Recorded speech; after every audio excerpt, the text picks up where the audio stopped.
Welcome to Was I in a Cult Part 80. This is my big fuzz right here. And he doesn't like to let me do videos, so hopefully if he sits with me, he'll let me do it. This is Milo. Milo has decided not to be a part of this video, so this is my blanket. So I left off in the last video where I was talking about how I went on a little trip with Monica to another city. I think it was Oxnard, and it was about an hour away, and we spent the night at this church lady's house, and they were just doing like a weekend, a bunch of services that weekend. It was kind of like a mini conference for just a weekend, and I remember feeling like a lot of temptation because there was times where I was alone with Monica and really close to her, and I fought it off, and we continued to fight that off for quite a while after we were hanging out on a weekly basis. I was picking her up from all the way in San Fernando Valley. I lived in Azusa, which was considered San Gabriel Valley. And so I was driving about like 45 minutes to go pick her up and then take her back 45 minutes to a church in La Puente and then back to her house in lives her brother's apartment in San Fernando Valley, and then drive back home. So I was doing a lot of driving, and we were spending a lot of time together talking in the car on the way and on the way back, and then usually we'd end up hanging out at her house afterwards, and we just got close.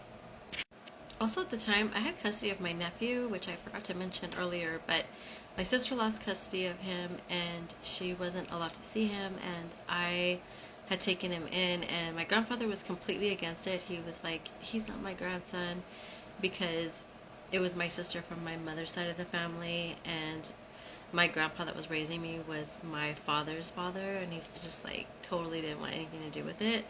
And it frustrated me because it was like, I felt like, my grandpa should at least be supportive of me taking in my nephew, but he wasn't, and he didn't want anything to do with him. As a matter of fact, when I was trying to get custody of him because she had gotten him taken away, and I had to go through all this stuff with the DCFS where I had to get all my paperwork together. I had to go to get live scanned and do all of these things, like to get approved to have him come stay with me at the apartment that I had at the time. And at the time, my grandpa wouldn't even allow him to come to our house, and I had to go pick him up and then go take him somewhere else, like to my friend's house or something, just to spend a couple of hours with him. And so I would drive all the way to San Fernando Valley where he was, and pick him up, and then take him to my friend's house, which was all the way back in Glendora, which is like 45 miles away again. And then I would only be able to spend like maybe 4 or 5 hours with him because it was visitation. It wasn't like I had any kind of rights really. But I eventually got custody of him, and he moved in with my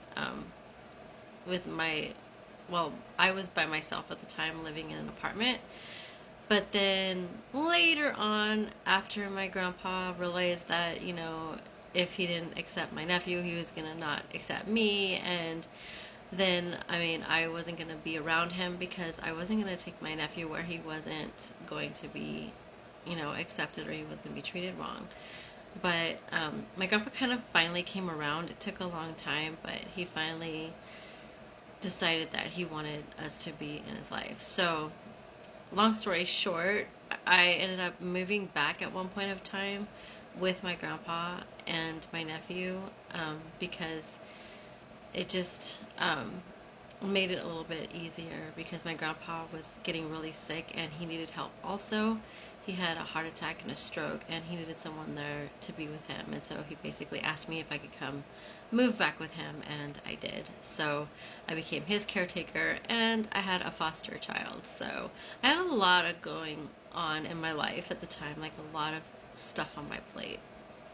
Plus, I was pretty much like in full-time ministry, and I did so many things with the church um, at the time, and I was overwhelmed, and I just remember that like having Monica there sometimes felt like it was so helpful, you know what I mean, to not feel so alone and to feel like it was almost like being in a relationship without being in a relationship, because she would help with me when I would need to change his diapers, or like, anything I needed. Like she would help make me a bottle or things like that. You know what I mean? It was just like, this is nice. It's actually nice to have a family.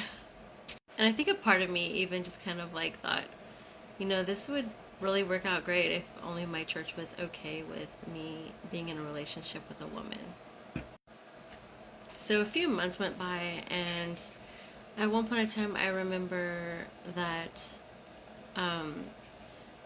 it was a weekend, and I had taken Monica to church with me. I think maybe like on a Friday night, and she was gonna come and spend the night at my house. And I remember like we had no real plans of like actually being together or anything like that. We were just like gonna hang out and spend the night like normal girls would do. Like if there's a lot of times women had all kinds of times where they would have their best friends over to spend the night, and like that's what we were doing. And but obviously we had some feelings there as well. And I do remember like before I went to bed, like I would have my Bible like on my bed and stuff, and it was like I would have my pillows and I would have my Bible right there in the middle of the bed. And I remember like leaving my Bible there because I was just like, I was scared. I was scared of like what I would do, because I felt like my feelings were just getting so strong, and I didn't know if I was going to fall into this, what my church was calling sin, and end up being with her. But I remember like that night we were laughing and we were hanging out at the kitchen table for a long time, and then I was having tingles and stuff like that. I don't know what she was feeling, but I was like kind of freaking out, but I was just like, I just need to like not go there, right? And so like we went to bed, and we were just there, and then next thing you know, like I don't know, like it just happened, like she just kissed me, and I was like, oh my god, like what are we doing? You know what I mean? And I felt like, I don't know, like it felt so natural and normal for us to be together, but at the same time it felt like I was so torn, because I felt like this feels so good but it feels so bad at the same time. Like I feel like this is what I want, but I know I'm not supposed to have this. I think like my grandpa was out of town or something, like for whatever reason he wasn't home, and we had the house to ourselves basically. And I was just like, this was probably a bad decision for me to like have her stay over. Like I mean, it was like I kind of like, it's like I knew what I was doing, right? Like I was putting myself in a place where I would probably be tempted, and I was like, why did I do this to myself? Like why? And I mean, as much as I loved being with Monica, it was just kind of like I felt so much guilt and shame, and I didn't know what to do next. Like I didn't know if I was supposed to confess to the church, confess to God. I was like begging for forgiveness the next day in the bathroom, and it was just like I was a complete mess. Both of us knew that this was not okay with the church.